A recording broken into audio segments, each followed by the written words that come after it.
যে কিশোরের ছবি দেখছেন এই কিশোরের নাম আমির হোসেন, 14 বছর বয়স। তাকে হারিয়ে তার মা শোকে বিহ্বল হয়ে পড়েছেন। হারিয়ে যাওয়া মানে কোথাও চলে যাওয়া নয়, একেবারে পৃথিবী থেকে বিদায় নিয়েছে। তার সহপাঠী তাকে নৃশংসভাবে শৌচাগারের মধ্যে আটকে রেখে খুন করেছে। আর ছেলেকে হারিয়ে মা একেবারে পাগলিনী হয়ে গেছে, কখনো কাঁদছেন কখনো হাসছেন। এ দৃশ্য দেখে হয়তো অনেকের চোখে জল চলে আসবে। সত্যি এই বাস্তব ঘটনাটি ঘটেছে উত্তর 24 পরগনার বসিরহাট মহকুমার শাকচুড়া বাগুন্ডি গ্রাম পঞ্চায়েতের হরিহারপুর গ্রামে। গত সোমবার বেলা 10টা নাগাদ 14 বছরের আমির হোসেনকে সঙ্গে নিয়ে রোহিত সর্দার নামে তার এক সহপাঠী প্রতিবেশী বন্ধু খেলতে খেলতে হরিহরপুর গ্রাম লাগোয়া সীমান্তবর্তী বিএসএফের একটি আলাঘরের পাশে চলে যায়। সেখানে একটি শৌচাগার রয়েছে। সেই শৌচাগারের মধ্যে দুই বন্ধু খেলতে খেলতে রোহিত সর্দার আমির হোসেন গাজীকে সেই শৌচাগারের মধ্যে আটকে ভিতর থেকে বাইরে থেকে সিটকানি দিয়ে চলে আসে। এরপর দুপুর গড়িয়ে যায়। আমির হোসেন গাজী বাড়িতে ভাত খেতে আসেনি। চারিদিকে খোঁজাখুঁজি শুরু হয়। আমির হোসেনের ছোট্ট একটি বোন, সে যখন রোহিত সর্দারকে জানতে চায় তার দাদা কোথায়, তাকে জানিয়ে দেয় তার দাদাকে শৌচাগারের মধ্যে আটকে রেখেছে মেরে ফেলার জন্য, কারোর সঙ্গে বললে তাকে নদীতে ফেলে দেবে। সেই ছোট্ট বোন এই কথা বাড়িতে কারোর সঙ্গে ভয়ে বলতে পারেনি।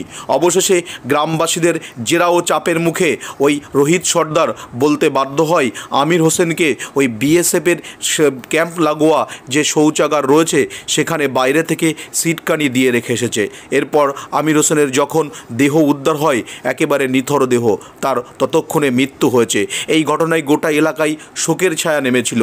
আমির হোসেনের মা একেবারে শোকে বিহ্বল হয়ে পড়েছিল।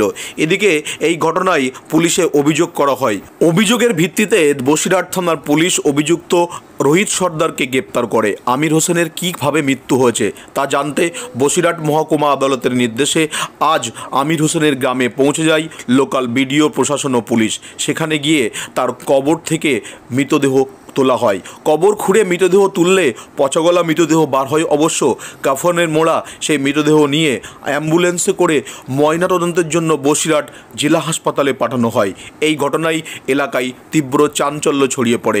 আমির হোসেনের যেভাবে মৃত্যু হয়েছে সেই কারণে অভিযুক্ত রোহিত সর্দারকে ফাঁসির দাবি করেছেন এলাকাবাসী। তবে এই ঘটনায় যেমন চাঞ্চল্য ছড়িয়ে পড়েছে, এক কিশোরের যে মর্মান্তিক মৃত্যুর ঘটনা সেটা কিন্তু অবাক করেছিল গ্রামবাসীদের। অবশেষে আইনের বেড়ার জালে তার সেই কবর থেকে মৃতদেহ তুলতে হলো, আর সেই মৃতদেহ গ্রাম থেকে নিয়ে চলে গেল পুলিশ।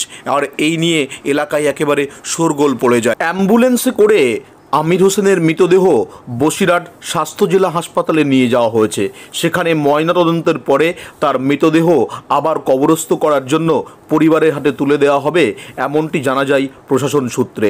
তবে ছেলেকে হারিয়ে একেবারে পাগলিনী হয়ে গেছেন আমির হোসেনের মা। পাশাপাশি ওই রোহিত সর্দারের ফাঁসির দাবি করেছেন এলাকাবাসী। কি হয়েছিল শোনাবো আপনাদের। সোমবারের দিন ঘটেছে ওই বাচ্চারা খেলা করতে করতে ওই বাচ্চাটাকে ডেকে নিয়ে গেছে। ডেকে নিয়ে নদীর ধারে নিয়ে আটকে দিয়েছে, বাথরুম ঘরে আটকে দিয়ে বাচ্চাটা নাকি এদিক ওদিক ঘুরছে, দেখছে কেউ খুলে দেয় কিনা।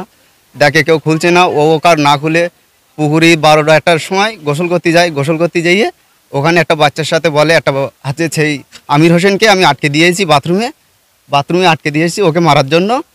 এখন যার সাথে বলেছে সেই ছেলেটা খেলা করতে করতে আমবাগান দিক চলে গেছে।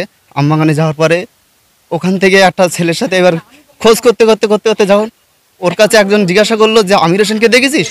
ও তখন বলছে হাই হাই, সে তো বাথরুমে আটকে রেখেছে। কোথায় আটকে রেখেছে? বললো বাগুন্ডি হাই স্কুলে। সেখানে গেছে খুঁজতে দেখছে সেখানে নেই। আবার ফিরে এসেছে। তখন 4:30 নাগাদ যখন এখানে এসে দেখে এই বাথরুমে অলরেডি মারা গেছে। এই তো বিএসএফ ক্যাম্প নদীর ধারে, বিএসএফ ক্যাম্পটা এর সাইডই, আর এই নদীর ধারে যেখানে পুলিশ বিএসএফ ডিউটি দেয় সেখানে ওই বাথরুমটা। হ্যাঁ, বিএসএফ এর নতুনভাবে বসিয়েছে ওটা। 85 নম্বর ব্যাটালিয়ন একদম বাংলাদেশ সীমান্ত বর্ডারে 85 নম্বর ব্যাটালিয়ন। ওখানে আমরা চাইছি গ্রামবাসীরা, আমরা ভেবেছিলাম ওকে এখান থেকে তাড়িয়ে দেবো, কিংবা আমরা ভাবছি ওকে ফাঁসি দেওয়া হোক। ফাঁসি দেওয়া হোক আমরা চাচ্ছি, সবাই চাচ্ছি, সবাই ফাঁসি চায়। আমরা চাচ্ছি এইরকম ছেলে এর আগেও শুনছি ওর ওই বাচ্চাটার সাথে যখন, আর এই যে বাচ্চাটা মারা গেছে এই বাচ্চাটার মা তো একদম পুরো পাগল হয়ে গেছে, কখনো হাসছে কখনো কাঁদছে। ওই দেখেন এই ক্যামেরাটা আপনি ধরতে পারেন, একটু সাইড জানে মানুষের ক্ষতি করতে যাচ্ছে, মানুষের মারতে যাচ্ছে, কিন্তু এই বাচ্চাটার ফাঁসি হোক না সারা জীবনের জন্য এলাকা ছাড়া হয়ে যাক।